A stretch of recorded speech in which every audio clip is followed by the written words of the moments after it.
Today's episode is going to center around the Hello Kitty murder. It is one of the most gruesome crimes in the history of Hong Kong. It involved the abduction, torture, and murder of a 23-year-old woman named Fan Man Yi. This is a case that shook Hong Kong to its core, and it remains a chilling reminder of the dark side of humanity. Fan was a young woman who worked as a hostess in a nightclub in Hong Kong's Wan Chai district. She was described as petite with short hair and friendly smile. Her job was to serve drinks to patrons of the club and also to entertain them, as the case may be.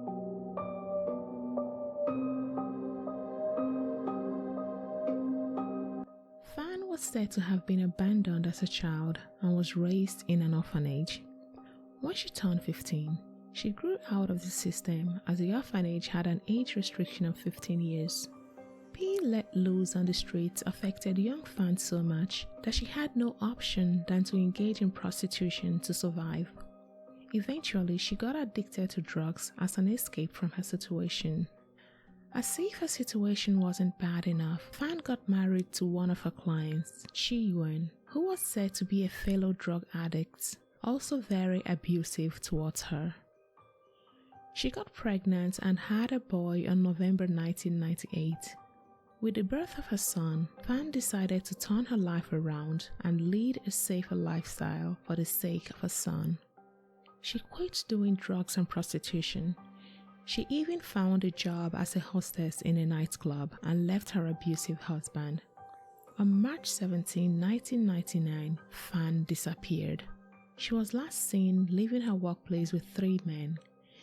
These men were Chan Man Lok, Leon Shin Chow, and Leon Wai Lun. They all had criminal records. Chan was the ringleader of the group. He had a history of violence and was known to be a member of the Triad, a powerful criminal organization in Hong Kong. Shing Chow was also a member of the Triad and had served time in prison for robbery, while Lun, on the other hand, was a drug addict who had been in and out of prison several times. Right before her disappearance, Fan was said to have stolen Chan's wallet at the nightclub, containing around $500. When Chan discovered this, he demanded Fan return his money and his wallet. Additionally, he asked that she would have to pay him an extra $1,200, in addition to the $500 she originally stole. Fan was said to have immediately returned back the wallet and the $500 to Chan, but she did not have extra money to give him. She pled for time to raise the money. Chan was having none of it. He told Fan that he would have to pimp her out to recoup the additional $1,200 that he demanded from her. So, on that fateful day on March 17, 1999, Fan left the nightclub with the 3 men and disappeared into the night. The 3 men took Fan to a flat in Shim Sha Tsui, a district in Kowloon, where they proceeded to torture her for several weeks.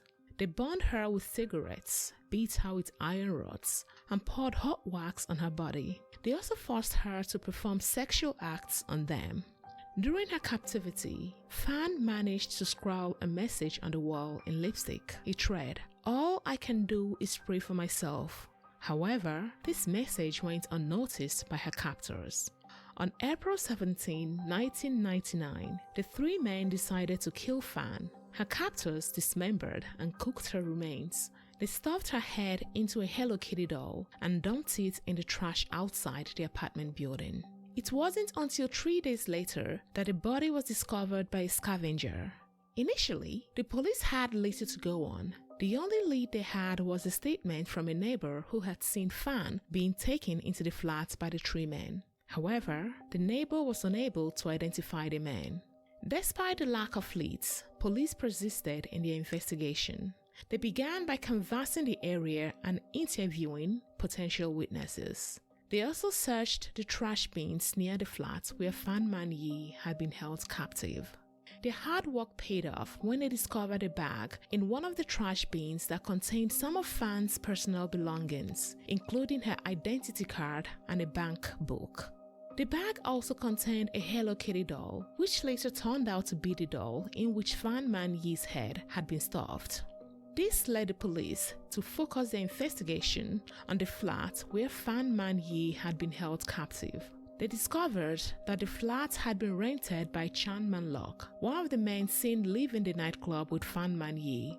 They also discovered that the other two men were known associates of Chan Man Lok. The police obtained a warrant and searched the flat, where they found evidence of the torture and murder of Fan Man Yi. They also found a statement scrawled on the wall in lipstick, which helped to confirm the identity of the victim. The three men were arrested and charged with murder of Fan.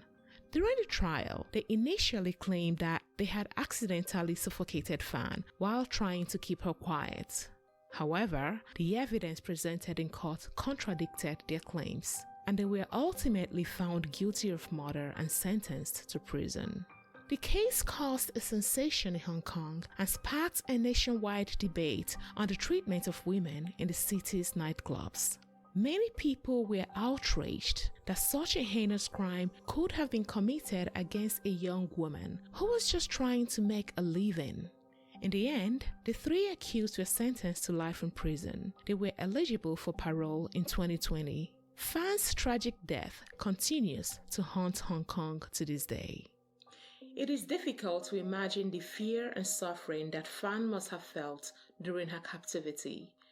Her killers showed a complete disregard for human life and dignity.